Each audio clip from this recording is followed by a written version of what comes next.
Hi everyone, my name is T.N. Davis. Today I am going to explain two powerful tools of direct democracy. You might be wondering, what are these tools? These tools are the initiative and the referendum. These tools are directly used to empower people to make laws. First, let us take a deeper look at what is the initiative. The initiative is when citizens propose a new law or constitution amendment by themselves. Yes, by themselves, by placing them on a ballot for a vote by passing the legislature. You might be wondering, how does this work, or how does the initiative work, or the step-by-step procedure when taking the initiative. Firstly, or step one, the initiative goes through the drafting stage. Yes, it goes to the drafting stage, and this is where the people draft a proposal. Secondly, it goes through the petitioning stage. The petition stage is where the people collect the required number of signatures for registered votes. Yes. Thirdly, the officials must verify every signature to make sure it's true and it's valid. Lastly, they will place the signatures in a ballot box.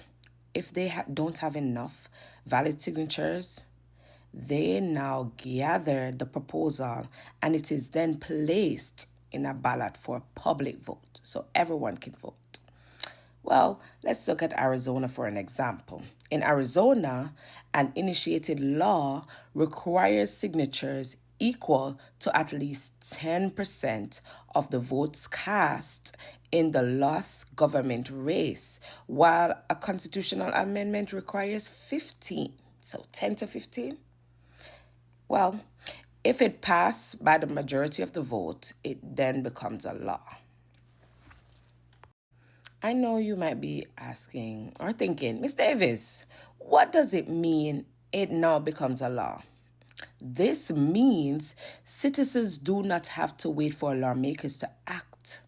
They can take the lead directly. In fact, there are two main types of initiative, and they are a direct initiative, and this is where the proposal goes directly to the ballot, and then there's an indirect initiative where it is first sent to the legislature.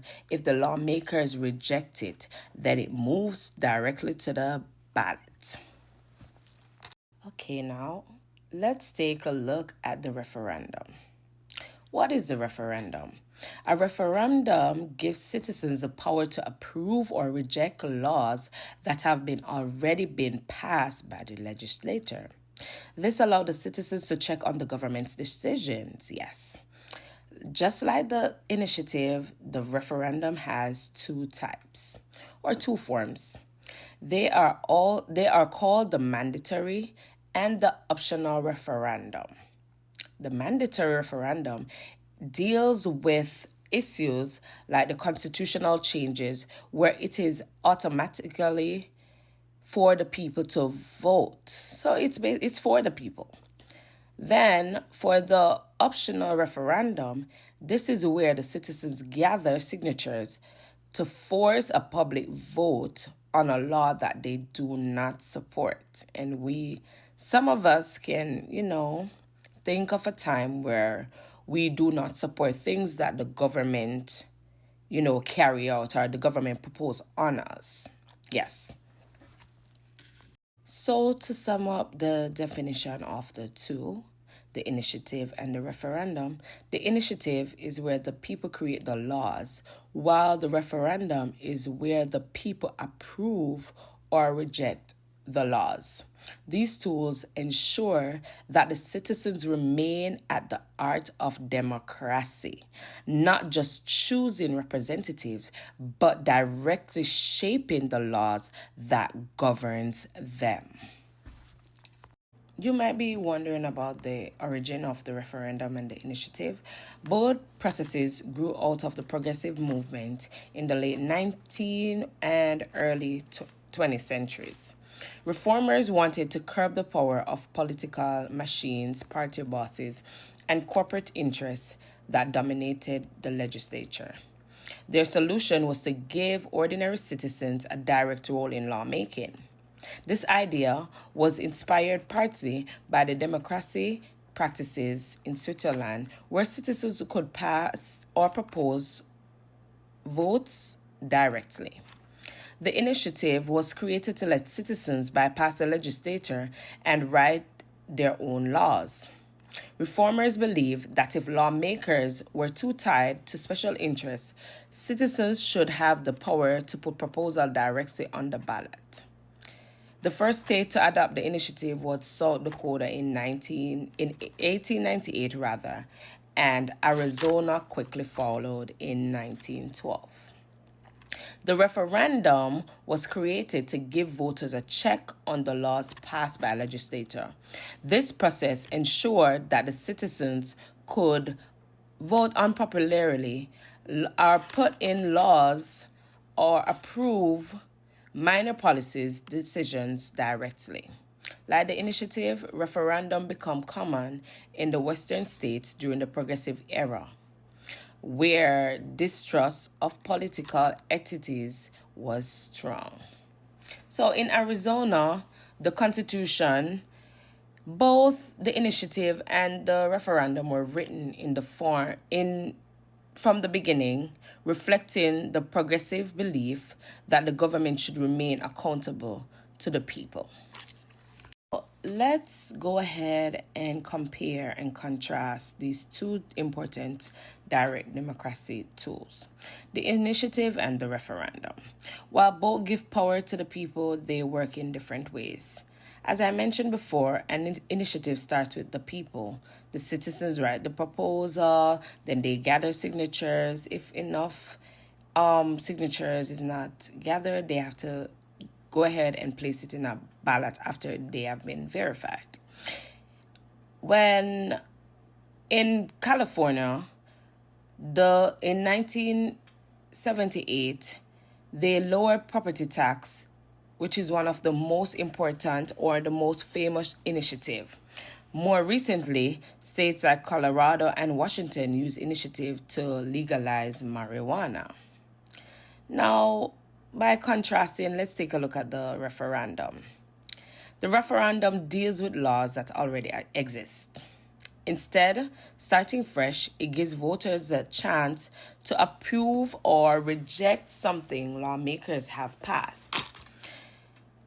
There are two main forms: the legislative referendum and the popular referendum, where lawmakers are required to put certain issues on the ballot, such as a constitutional change. The popular referendum is where citizens gather a signature to change the law they oppose. Let's take a look at this example. In 2020, voters in Utah used a referendum to overturn a tax reform law. And globally, the Brexit vote in the United Kingdom is one of the most famous. Now let's take a look at the similarities between the initiative and the referendum. Both tools of democracy are given to the citizens to voice or make their laws. Both involve petition and voters' participation to place the issues on the ballot. Both allows the public to approve or reject laws outside the usual legislative process. Now let's take a look at their differences. The initiative, the citizens propose a new law or constitution amendment. It starts with the people and passes by the legislature. The referendum, however, the citizens or the legislature review a law already passed. It acts as a check on the legislature, letting the voters decide whether the law should stand. The timing of the initiatives are proactive, which it creates new policies, while the referendum are reactive, meaning it's responding to the laws already intact. Okay, let's look at the pros and cons of the initiative and the referendum. Let's first start with the initiative. The pros of the initiative is that It empowers citizens to propose laws directly when the legislator is unwilling to act. It encourages public participation and reflects grassroots concerns. It can address urgent issues quickly without waiting for lawmakers. Let's now take a look at the cons. The cons of the initiative is that it has complex policies, may be oversimplified for voters.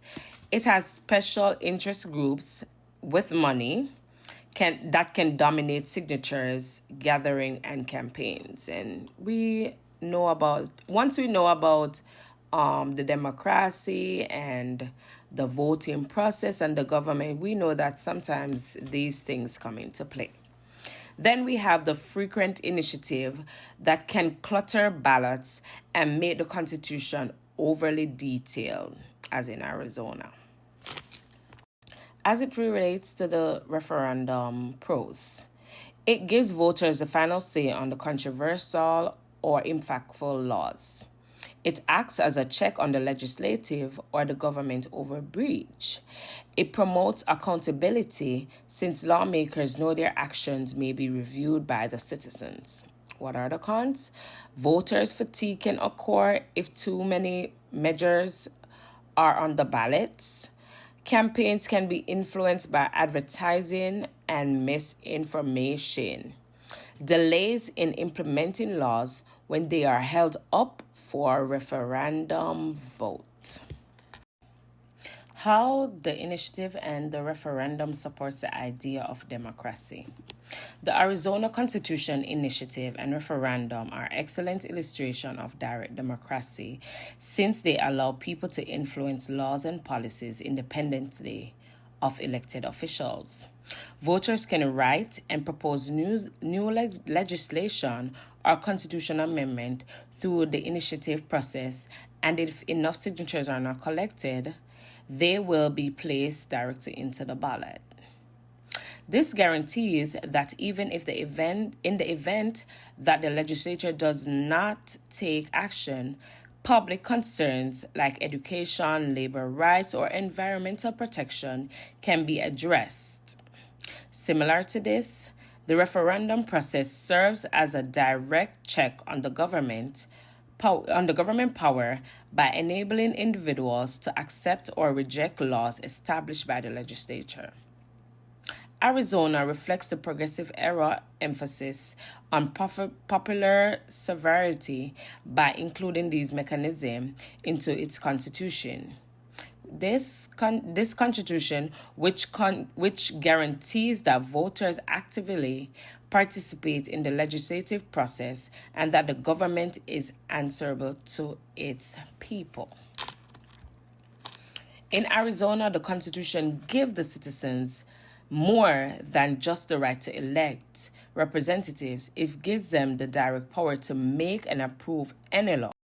As my presentation comes to a close, I want to thank you all for taking time out of your busy schedule to watch this video.